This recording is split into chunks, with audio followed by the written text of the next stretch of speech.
25 years ago, this coming summer, I attended the Unitarian Universalist General Assembly in Charlotte in what was then called the Thomas Jefferson District. And I'm just curious, was anyone else here at that 1993 General Assembly? Okay. Important stories to share then. One of the evening's activities was a dance for the entire General Assembly, advertised as the Thomas Jefferson Ball. And we were all invited to come in period costumes, something that we would have worn at the time that Thomas Jefferson lived. The General Assembly Planning Committee unknowingly sparked a badly needed revolution in our movement. While I wish this was the story of a revolution quickly won, it is one that continues to unfold. You see, when we were invited to come to the ball in Jeffersonian period clothes, the we that was being thought of were white people, and wealthy white people at that. While Unitarian Universalism is a religion and a set of values that transcends any race, class, or culture, our human institutions have often created impediments to that possibility. In fact, Coretta Scott King was drawn to our religious movement, and Martin even thought about it. But those impediments meant that at the time that Dr. King lived, this was not a place where he could have built a black movement. In the time that Reverend Dr. Martin Luther King lived, our religious movement attracted, though, a good number of African Americans who became aware of our religious ideals and our willingness to put our faith into action. Nearly half of our ordained clergy and many of our lay leaders showed up in response to King's calls to show up and to stand in solidarity with him, even when the risks were significant. My predecessor in this pulpit, one of them, the Reverend Clark Olson, responded to one such call and was attacked by white supremacists. And UU minister, the Reverend James Reeb, was clubbed to death by those white supremacists. While a number of African American families and multiracial families joined us in the wake of the civil rights era, a number who have remained in our fold, a number have also left. And we need to pay attention to why that is so. They were unable to remain in a tradition where the ideals and the practice remain too far apart for it to be their spiritual home.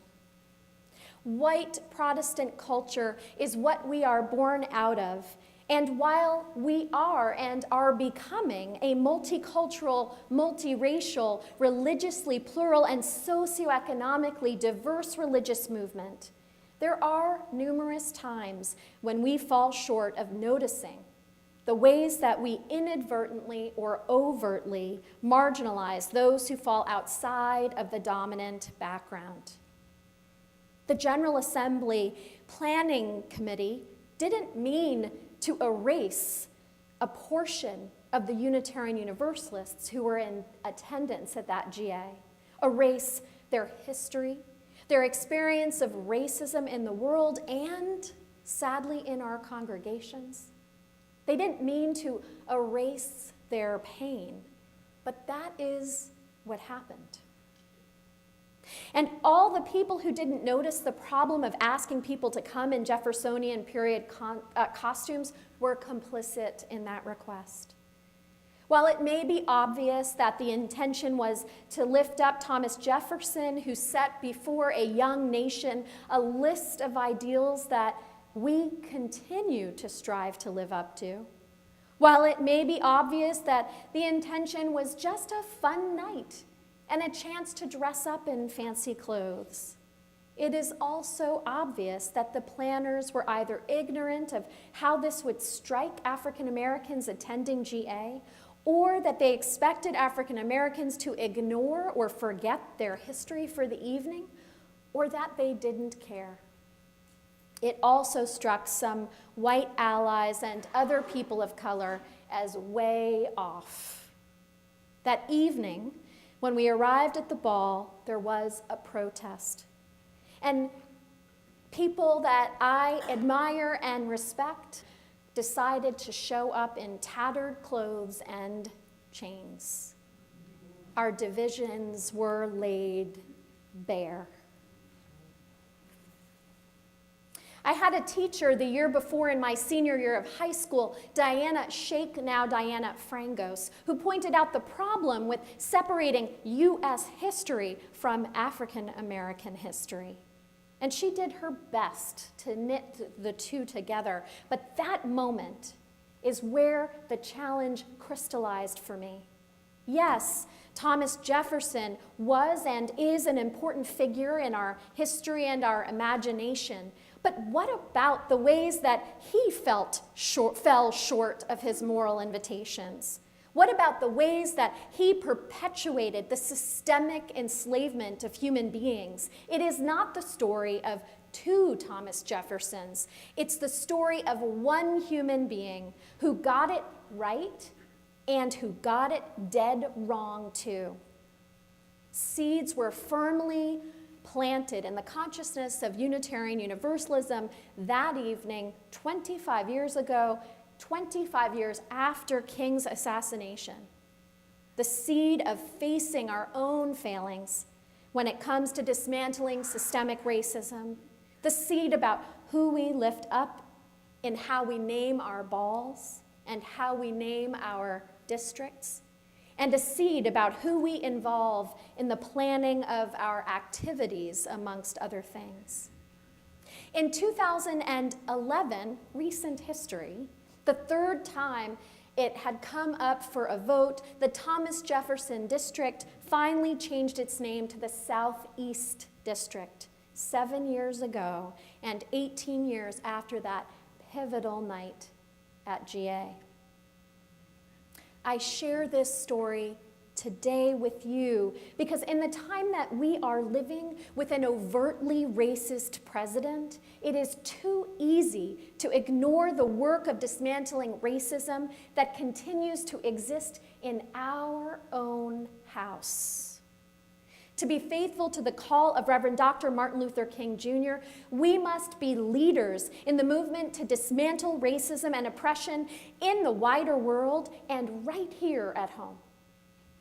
And we must remember that in order to effectively do that, we must follow the lead of people of color out there in Morris County and beyond, and in our congregation. And be mindful of the ways that white privilege prevents some of us from seeing, knowing, and experiencing certain things.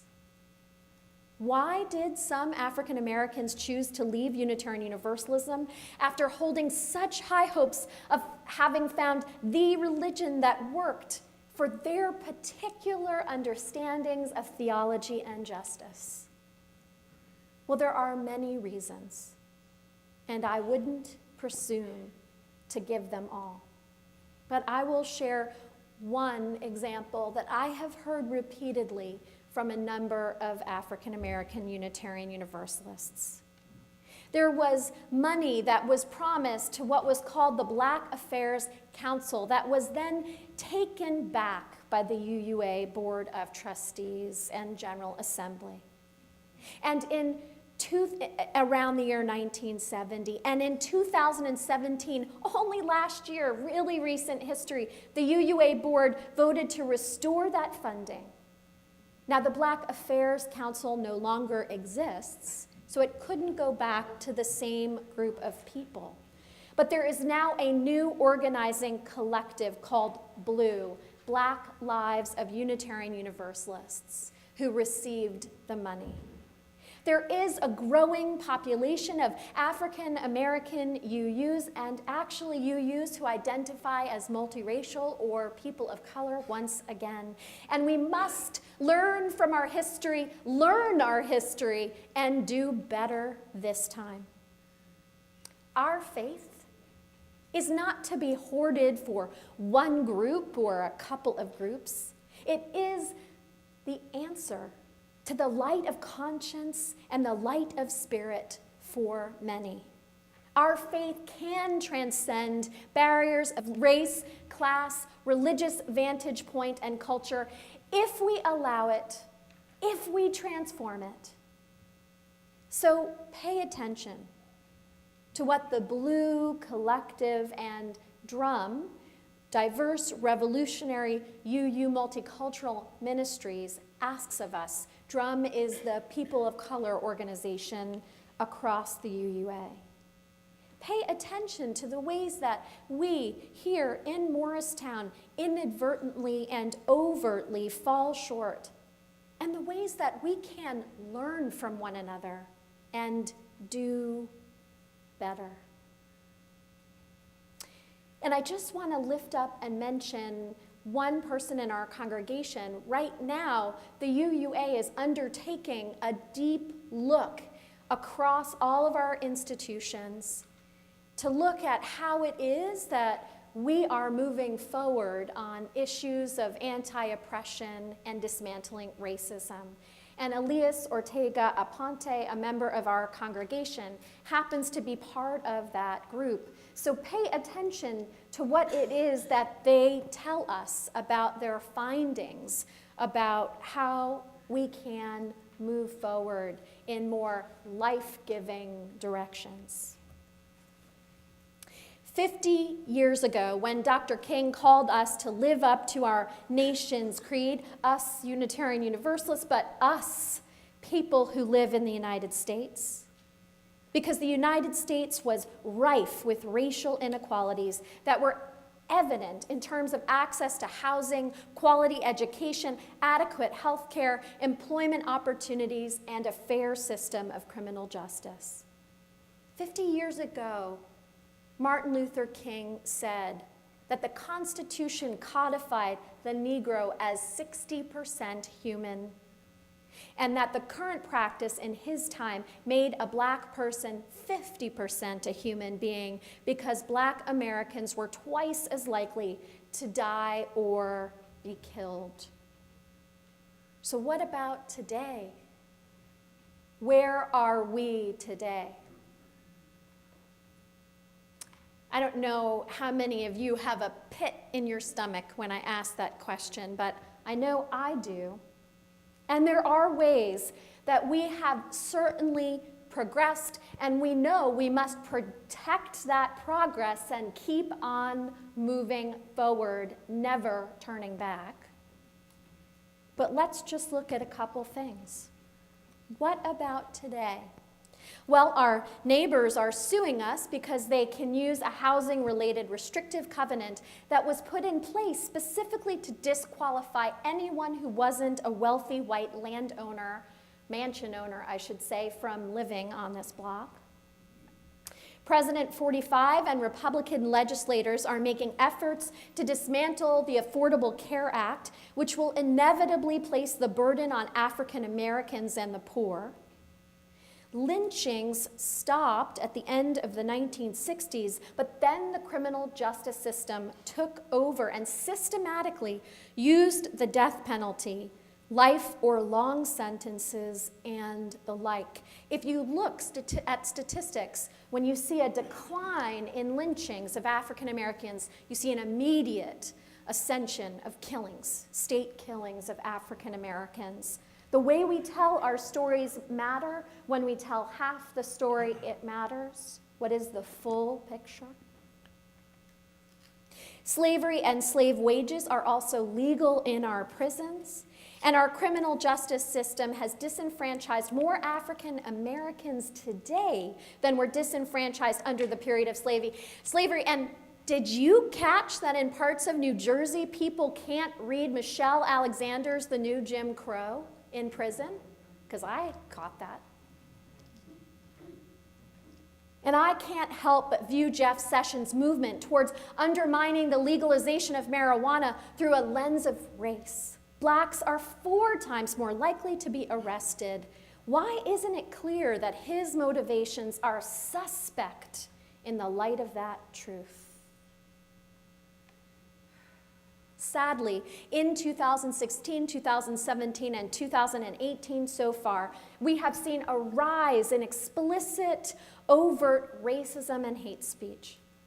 While we might want to attribute this just to 45, we must remember that he came to power on the crest of a wave of a white lash that carried him into the Oval Office. Not to mention corruption and disinformation spreading over the internet.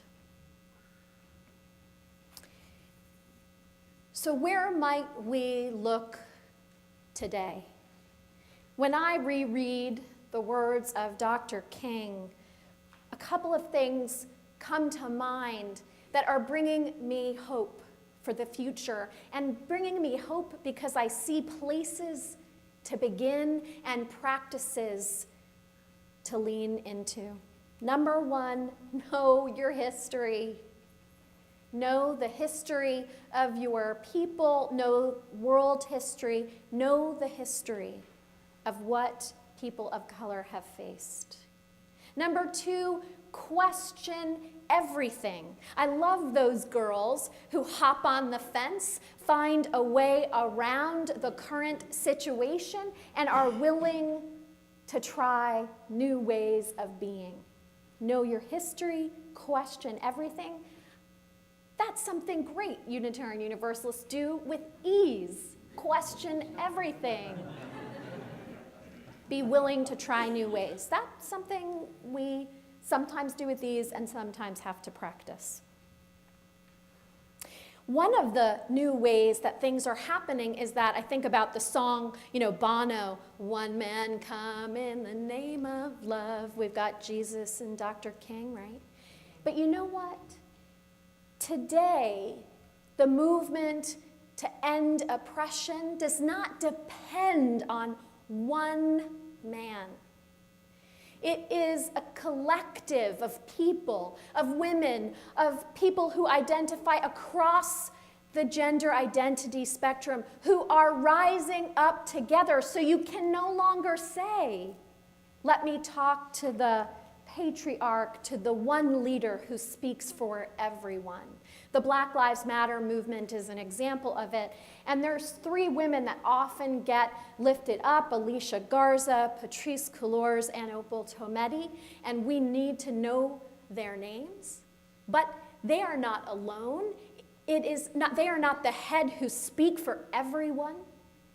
Now, it is about a collective of people of color turning to one another, creating a vision of the true we. And Tiana is an example right here in Morristown.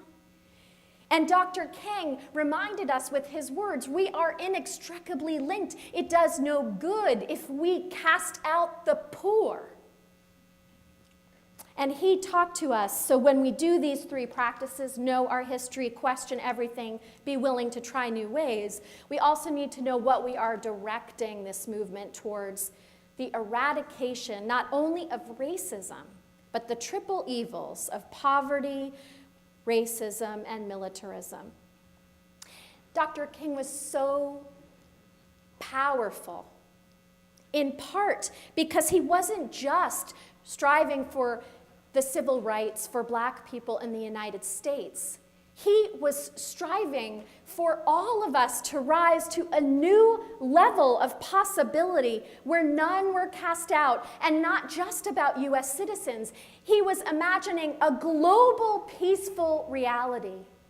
And he learned from Fannie Lou Hamer, who talked about how she didn't want to bring Black people to the level of white people. Let's talk about the level of morality that white privilege was bringing white people to in the 1960s, and let's question the level of morality it brings us to now. It was a vision of rising up, all of us rising up to a higher moral plane. where everyone counts.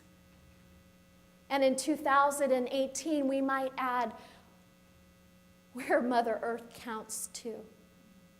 That's why he was so dangerous. He was dangerous to the entire economic system that heaped up trouble on some. He was dangerous because he spoke against war. So this Martin Luther King Jr. birthday weekend, I want you to be aware about a new Poor People's Campaign that is moving forward and demanding a greater justice. You see, the leaders today are manifold and multiracial and multigendered and hold a new possibility for us. So pay attention. Find out ways that you can become engaged, for we will never turn back. Let us keep on moving forward, having the courage to learn together, getting on those fences and knocking them down, so that there is no longer an illusion of division and separateness. For we are one. Let us create a new day. Let us not wait for some savior or one man to show up. It was never about one man. Stop saying it's about Obama being out of office. No, it's about us seizing this opportunity to create life that lies before us. Let us lead with love. Let us demand love. Let us be and embody love. Let us not wait for someone else, for we are the ones we have been waiting for. May it be so. Will you join with me in our closing song?